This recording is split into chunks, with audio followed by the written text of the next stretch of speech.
Could I please call upon to stage Mr. Kaushika V. from the Grid, head brewer? Is Mr. Kaushika over here? Okay, could I have Mr. Glenn Harrison, please, from Ellerslie Hops? Mr. Suryakant Singh from Catamaran Brewing? And could I have Mr. Harshvardhan Yadav, head innovator brewer from Bira 91, please?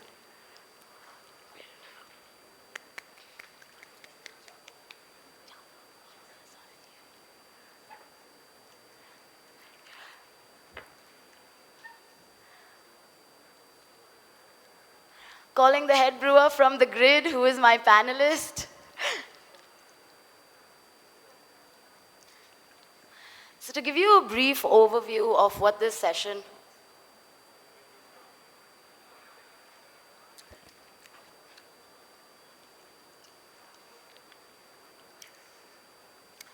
Could I have Mr. Glenn Harrison on stage as well, please, to join this panel?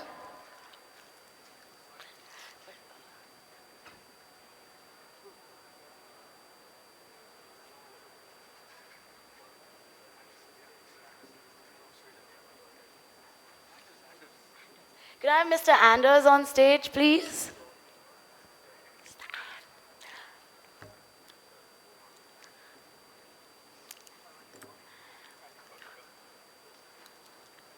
Great.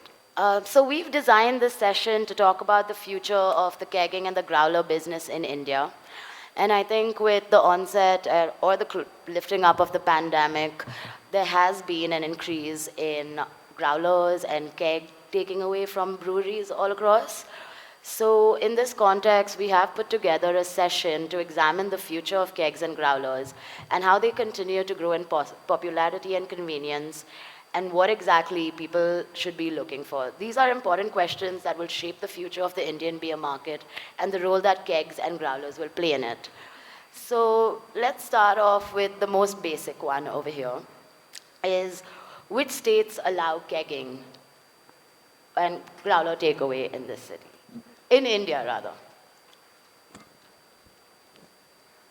So, as of I know is kegging is allowed by Maharashtra first of all, and secondly, I guess Pondicherry is another one which has come up with a policy which allows the kegging, and I think that's a boon for us. And then other than that, I think Bangalore also has that, but Karnataka, yes. Karnataka does allow kegging. Goa allows kegging. And So does West Bengal right now. West Bengal does. Yeah, And Delhi allows kegging. yeah. So Delhi just opened up. yes, just opened up. So a lot of new states is also coming in.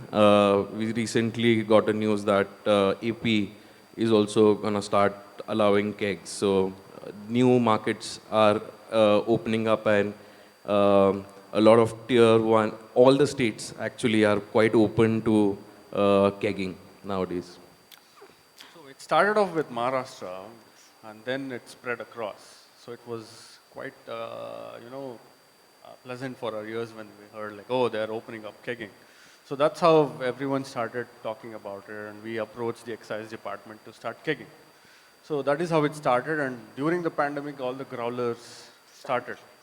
But it was a very short period where they gave this rule where you could sell your beer in growlers. So it was a very short span. We wanted it to continue, but only Maharashtra prevailed, where they said it's a permanent thing and you can put it in growlers and sell it to your customers.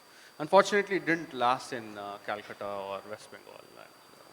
And, I don't think it lasted anywhere else because it was difficult to package the beer, keep it under pressure, keep less DO pickup, stop it from contamination. So there was a lot of challenges. So it was not like a real packaging product. It was not correctly packaged, so they stopped it right then and there.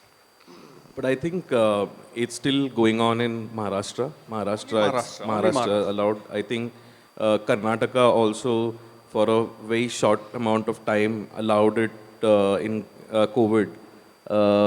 But they again stopped it, and you can only sell on your premise now. So yeah, only Maharashtra right now. I mean, it would be nice if we could continue this, But if there are regulations for it, it'll be nice. But we need to, plan this out, like how to put growlers on the map, where customers can come into any brew pub or any microbrewery, pick some fresh beer out, like how you go and pick up fresh dairy products from a creamery or from an ice cream store. So it'll be nice if it's done that way. Okay, so you did talk about a few of the challenges that you mentioned with growlers and shelf life, market value, and things like that. So could you talk to us a little more about the challenges you see in this model of operation? Like, what's the biggest hurdle that you'll have with growlers, if you'll have to? So keeping stock of growlers is a big thing. It's usually glassware. So challenges of storing the glassware appropriately and accounting for breakages to put it under cost. Then sealing those growlers is a big challenge. But yeah, Maharashtra is using makeshift growlers. Where Like PET bottles, yeah, which can basically hold enough PET bottles pressure. is one way, but they started off using those amber Yeah. bottles which were 5 not liters. meant for beer. But they somehow started it and that prevailed. And they moved to PET bottles, then they moved to, now they're canning 1 liter cans. Growlers. So yeah, growlers. So challenges are there. Again, getting aluminum 1 liter cans is a challenge. Sealing them is a challenge. So it's all very nascent right now. It's difficult to understand. Once you start working on it, once policies start rolling out, there'll be enough equipments coming into India where they'll start selling the right equipment for the growlers. Now it's quite a challenge. And I think the major issue came with the growlers were the handling part, because people are not aware how to use this growlers as. What I felt like a few of the customers, like they thought like, okay, it's like a normal kingfisher, like a beer. But it's in bottle, it means it can hold enough shelf life, it can be kept as it the way they want in the room temperature, and they will just chill it and drink it the time they want. But then they did not understand the difference between. There's no preservatives in it. It has to be kept in chill condition. It can just stand like, say, once the growler has been packaged at the tap room or at the brewery, then it has to go to fridge in next 1 or 2 hours, not dropping down the temperature enough. Otherwise, there's a lot of oxygen pickup happening. So I think with the Maharashtra, they came up with the PET bottle concept, and then that was, I think, the great idea because it could hold enough pressure. The carbonation was at least maintained, and because of that particular designs of growler fillers, it was also having a very low oxygen pickup. And but then again, the handling part was like very tough because you cannot educate every customer like how you have to handle this. Like when you have to drink it, once the bottle is open, some customers are like, we'll bring the half and keep the rest half in the fridge and it will remain chilled. But then they don't understand like, okay, there's chances of oxygen, the beers will get spoiled, carbonation will be lost. So that was the one.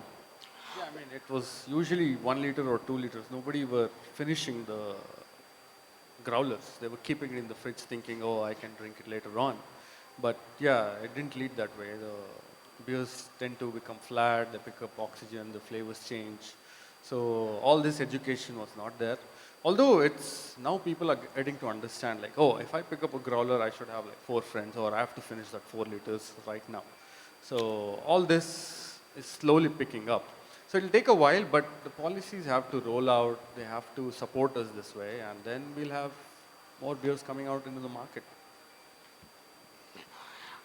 So moving on to my next question is, do you all have, in the recent past 2-3 years of brewing, have you all had an increase in customers asking you about growlers and takeaways from your outlets and things like that? Have you seen an increase in customer engagement with taking away beers? So, well, yes, definitely. So, let me tell a brief history about, like not history, but story behind our catamaran thing. So, when we launched, there was the first microbrewery, and it was not there was no any microbrewery or any craft breweries around, or any craft beers in cans or bottles in and around Tamil Nadu. So the major customers of our was the touristic crowd. So they used to travel at least like 120 and 300 kilometers from nearby states, say Kerala or Tamil Nadu or Bangalore. Bangalore of course has, but then there are a lot of touristic crowds coming from there, from the cement buildings to the more of sustainable living for a chill car timing. So when they used to come to us, of course, they were asking us for the growler because when they are going back, so they're here for hardly like say 12 hours or 24 hours, and then while they're back to home, they want growlers, they want beers at their home, they can drink the same beers at their home in Chennai or in Tamil Nadu, and then so yeah, there was a lot of demand for it, and I think we are working also on it. We are trying to bring this growler policy in Pondicherry, and if that happens, I think more of what I say is that responsible drinking will be encouraged because people want to drink, but because of time constraint, they cannot keep on drinking till after 11 or 12, and then they have to go back home. And so I think, yeah, there's a lot of demand for growlers in Pondicherry at least, and even now in Maharashtra as well. So when there was a home delivery system started, so people were more convenient. Whenever they wanted to drink, they used to they used to order these growlers from the tap room or the nearby stations, and the people or the guy used to deliver it to next day or the same day as well. So they were more convenient. Like, okay, we have to drink, we have to party, we will drink at the home. That's more safety side also. It was really good. So. And now, in some time back, like this home delivery has been stopped. But yes, growler takeaways are yet allowed, and I think it's a little bit of more like people are not more convenient, like traveling to going to brewery all the way and taking the growlers back to the home. But then, yeah, it's fine. At least people are like getting encouraged to a responsible drinking, so they can sit at the home, relax with the company, and they're not worried about like going back home because they're already at their home. So yeah. How does it work in Sweden, Anders? Yeah, Sweden have, in Europe we have different rules in every country, and Sweden is very special when we talk about growlers and crawlers. We're only allowed to sell 3.5% or less. So that's a big problem for us because we don't really, nobody in our tap rooms drink 3.5 beers. They want When you say 3.5, it's 3.5 liters or 3.5 alcohol. Oh, ABV. ABV, Okay. yeah, Okay. ABV. Sorry. That's not beer at all. No, it's and so it's we have a very hard time to get people to buy growlers and crawlers. But we started with it 2011, I think, something like that, with growlers with a swing top. I mean, but we still recommend people to drink it 2 days after maximum, 48 hours, something like that. We also sold the growlers to the people, so they had their own growlers, took them home and came back maybe next week to fill it up again. And we had a lot of cleaning rules for them. Clean them before you come and so on, because labor costs in Sweden is really high, and my bartenders, they can't go away and clean growlers. That will take too long time and cost too much, cost more than the beer. And that's why we started with the crawlers instead. And then, exactly as you said, there's a problem with sealing and taking oxygen and everything. So we're more into just sell our 3.5 cans that we already can with our Wild Goose filler. It's easier, and they can buy, and it's 33 centiliters. It's easier just sell them than growlers and crawlers for us right now. Yeah. It was tough because of the cleaning part. Like people used to bring back the growlers. It was all smelly. Yeah, They have terrible. not done anything to it. Some even have put cigarette butts in there. Yeah.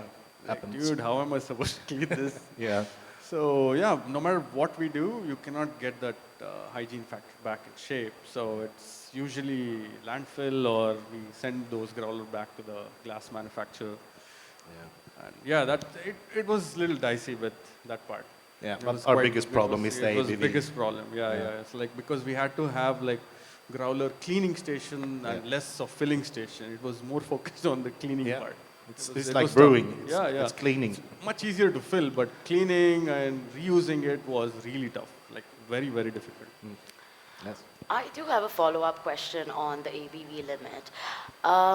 It is low, as you mentioned, but is it still worth brewing at that because you'll have an audience for that? Do you have a demand for growlers? No, so we almost stopped brew that 3.5 ABV beers. Yeah. Yeah, it seems like it's a bit of a roadblock to actually Yeah. the future or the growth of it. Yeah. So to all the panelists, do you see this at ABV limit being a roadblock or something that has to be set by the government or on policies if growlers ever come back into legal takeaway zones? Oh, to any of you all. Like, you mentioned that you wanted restrictions and policies. So would this be one? Because this sounds more like a roadblock to actually encouraging growth of it and takeaways. But when you talked about policies and regulations, what exactly did you have in mind by that? They should help us package our beer, if not growlers, some other way, where we can sell our beers outside the premises of a brew pub or a microbrew. That way, you're engaging the customers, you're spreading the word of craft beer. There's a lot of beers going out. People are they'll appreciate going home and drinking the beer because pandemic still exists, like COVID is still in place. So people prefer sitting at home and drinking at the comfort of their couch.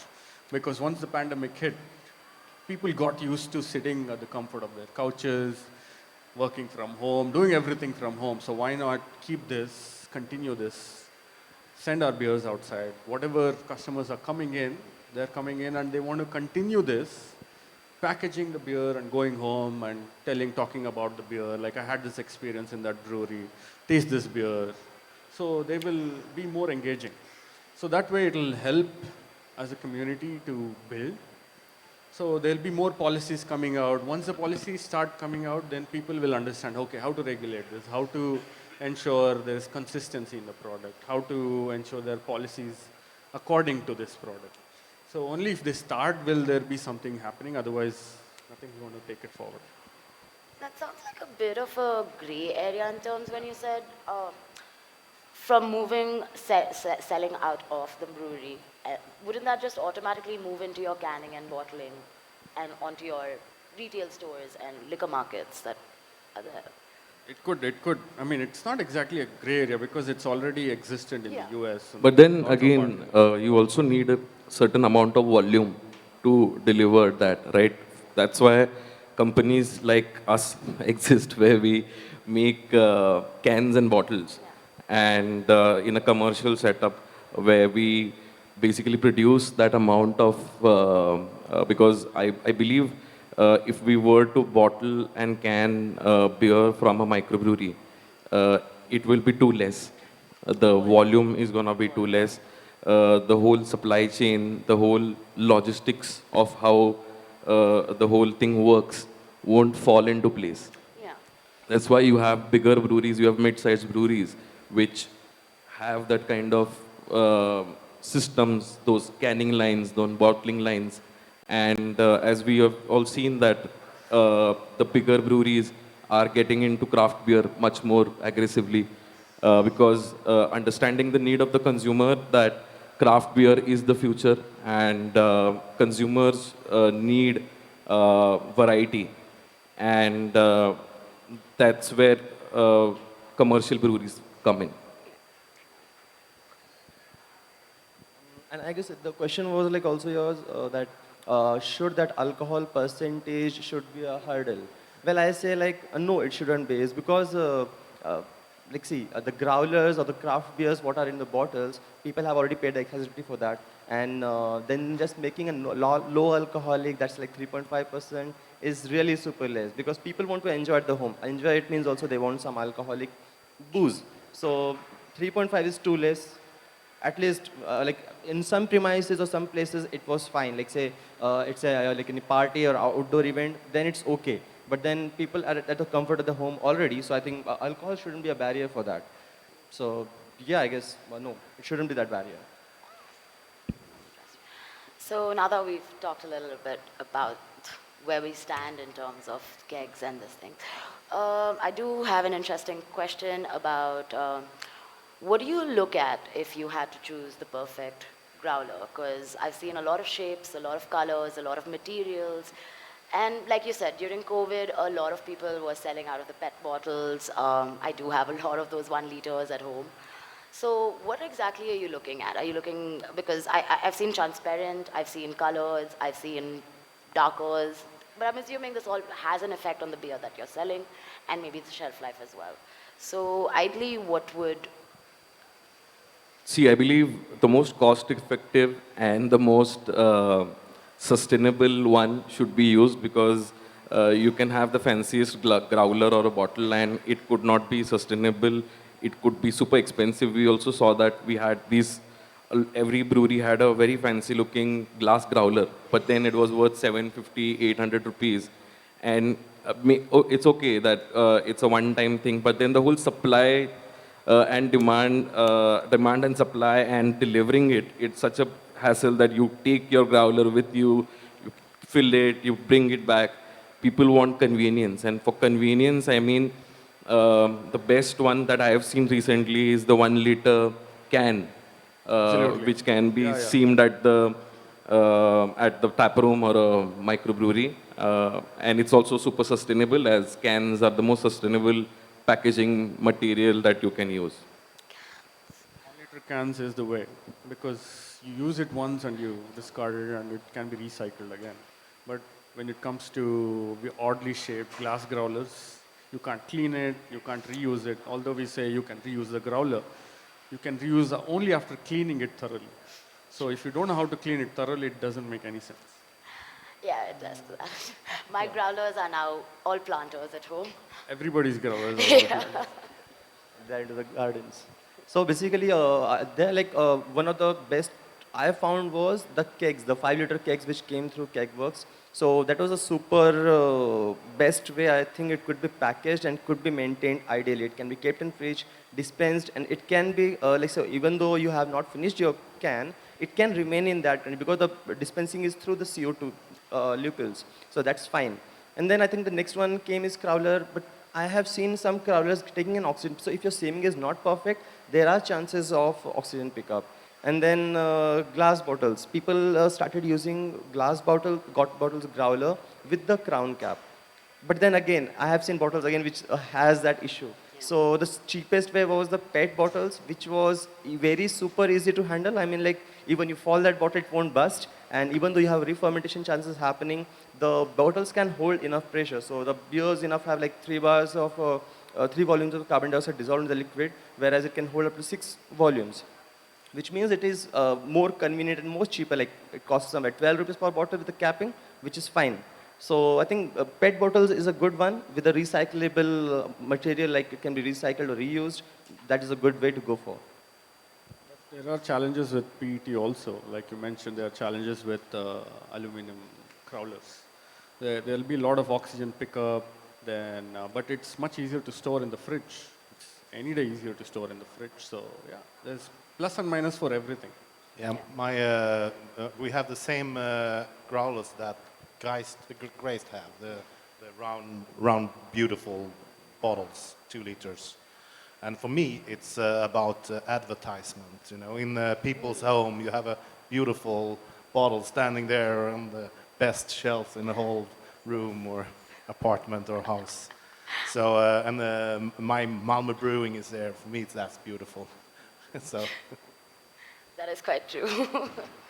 Okay, so we did start with talking about what states allow kegging and growlers. How sustainable a model do you see it in the way that it's currently running? Like, what would you like to have improved upon that model? Like Talking about growlers or kegs? growlers. Growlers. How would we improve it? Yeah, improve it. Like, what would you like to see? Like, See, the only way, like I said, the only way to improve is if there is support for that system. Again, in order to support that system, you need to have fail-safe completely. Like the beer should stay fresh. It is easy to package. There shouldn't be a learning curve for it. Like there was a learning curve for people to understand how to pick up this keg, how to seal it, how to label it. So once you fill beer into the growlers, it becomes cold. There's condensation. You cannot label them. So you should know it should be pre-labeled, and beer has to be filled on the same day. So there were a lot of learning curves in it. So if there is a less learning curve of filling and giving out to the customer, it should be even lesser for the customer to understand how to use the growler. So if it's easier and it's easier to keep it in the fridge, then it's much more sustainable. Otherwise, it is not. It is very difficult. So whatever changes we do right now might not be adopted, because unless you start it, continue it, only after like 3-4 years of continuous usage will you understand what is the right way to do it. Yeah, I think also the note or basically a cheat has to be given along with the growlers, like how you have to store it, how you have to drink it, and when what is the expiry date for this. Otherwise, the people are like very easy, like okay, this is just normal bottle. So I think education is very much important to the audience, and I think that is the way how we can like connect with the people, because until and unless people don't understand the difference in between the normal craft beer and the commercial beers, they won't handle it that safely. So I think, yeah, I think that was a major thing which happened to the craft brewing industry as well. So it was a very tedious task for us to understand, to make them tell that what is the difference in between the ales or the lager, what you're drinking. So slowly people started accepting it, and now they're liking other beers like IPAs or stout. Otherwise, for them, the beer was only the lagers, which is in the name of Kingfisher. So yeah, I think education is very important towards growler or any craft beer or any kegs as well. So when the government, the excise department in many states, when they said, yeah, you can package the beer in growlers, there was sudden demand for all the growlers, all the packaging material.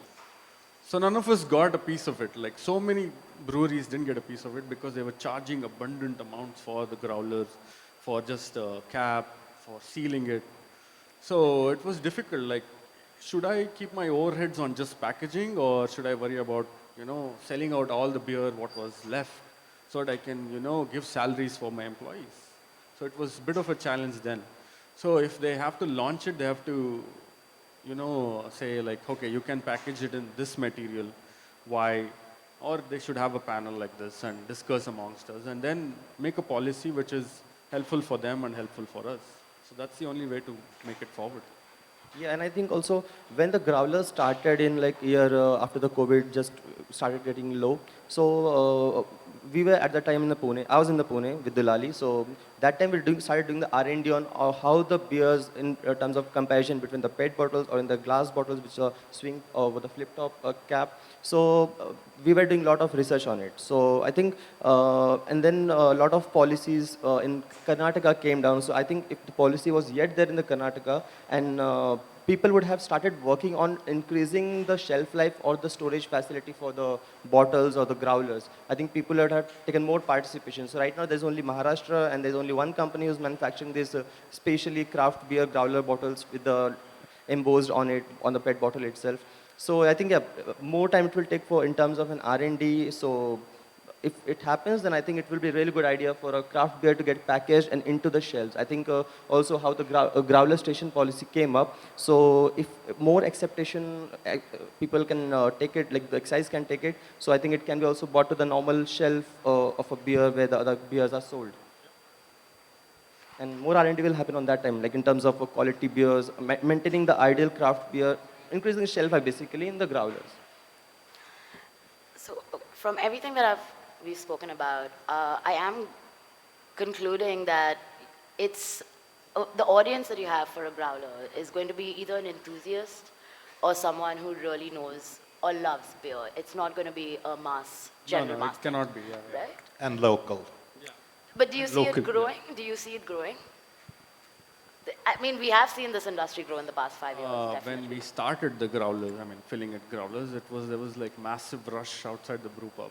Like there were cars in the parking lot, all filled. They were parking their car right there, drinking, opening the growler, drinking, because there was no regulation there. Yeah.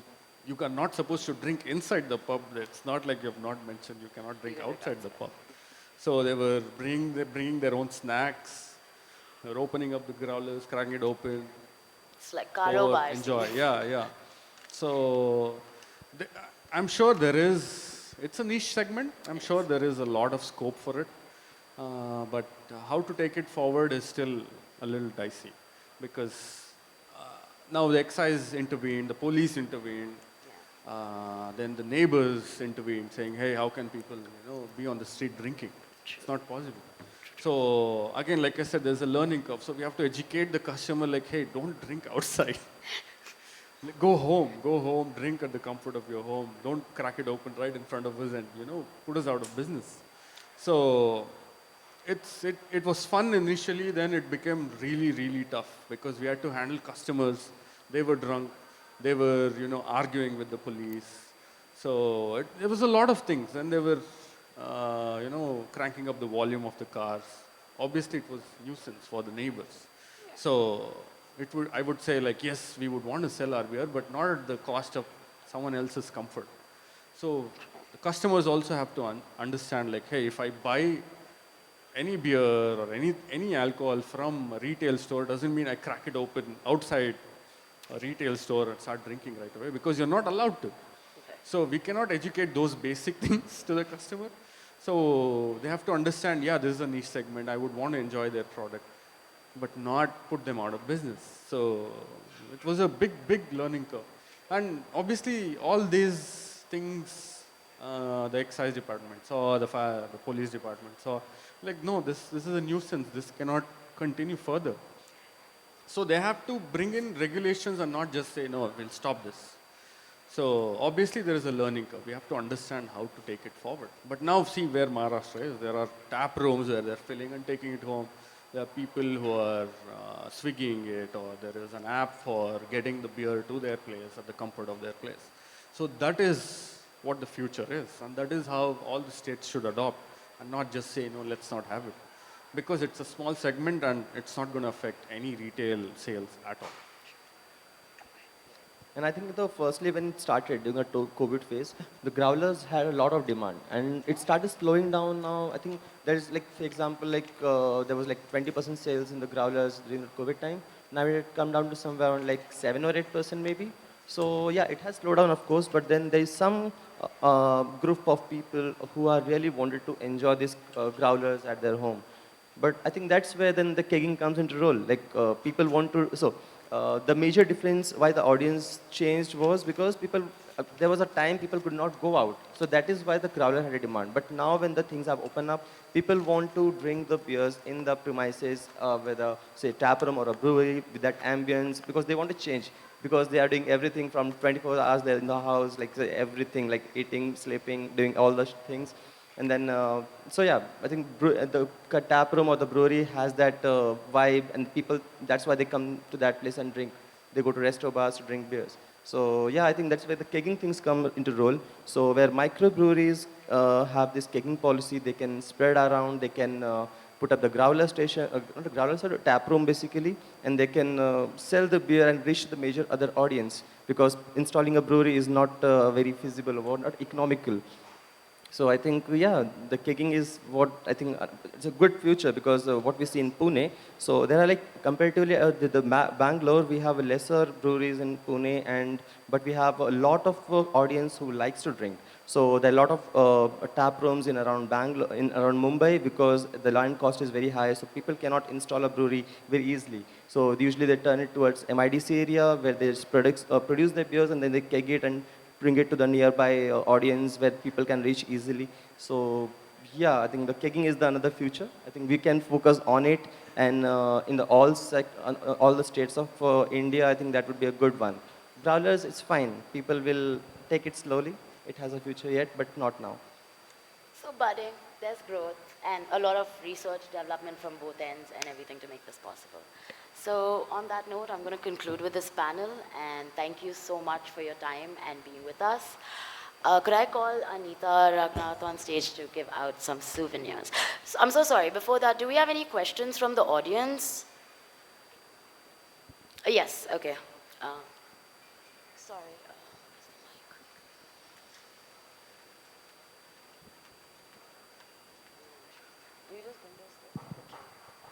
Hi, I'm Manish. I would like to know more on the 1 liter can which you mentioned. So it's already available. There are a lot of people doing it. For example, Chinsi from Bombay Duck, he's the one who started. That's when I saw. So he has a lot of information on that. So I think Information? Chinsi. Chinsi, please from raise your Bombay hand. Duck. I'll get in touch.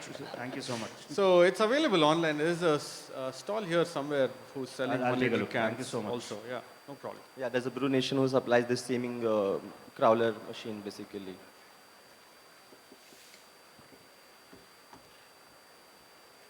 Any other questions? Anybody? Okay. I think we also completely missed I think we had a lot of discussion about growlers, but we missed a lot of discussion on kegs as well. Yeah, please add on. No, I mean, the The whole focus. discussion went towards growlers, I guess. But yeah, I think next time we should also concentrate on talking more about kegs because it's a bigger market, it's a major market. It is the most growing market right now, which needs more attention. Okay then. Thank you so much.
Thank you so